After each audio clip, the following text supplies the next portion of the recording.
நேபாளத்தில் மிகப்பெரிய ஒரு துயர சம்பவம் நடந்திருக்கு. இமயமலை ஆற்றில் மண் மற்றும் பாறை சுவர் சரிந்து விழுந்ததால நகரங்கள் மற்றும் பள்ளத்தாக்குகளில் பேரழிவுகரமான திடீர் வெள்ளப்பெருக்கு ஏற்பட்டிருக்கு. இதன் காரணமா நேபாளம் மற்றும் திபெத் முழுவதும் கிட்டத்தட்ட 800 வெளிநாட்டினர் உட்பட 1000க்கும் மேற்பட்டோர் காணாமல் போயுள்ளதாக அதிகாரிகள் கூறியிருக்காங்க.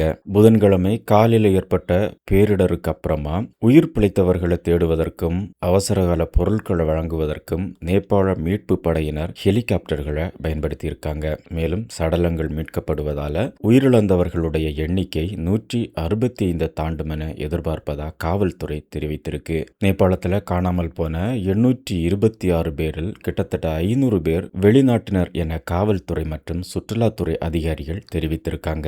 20க்கும் மேற்பட்ட நாடுகளை சேர்ந்த காணாமல் போன சுற்றுலா பயணிகள்ல 177 பேர் இந்தியாவை சேர்ந்தவங்க, 63 பேர் அமெரிக்காவை சேர்ந்தவங்க, 34 பேர் ஆஸ்திரேலியாவை சேர்ந்தவங்க, 33 பேர் இங்கிலாந்தை சேர்ந்தவங்க, 25 பேர் கனடாவை சேர்ந்தவங்க.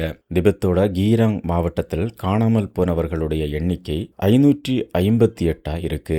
அவர்கள 260 பேர் வெளிநாட்டினர் என சீன அரசு ஒளிபரப்பு நிறுவனம் தெரிவித்திருக்கு.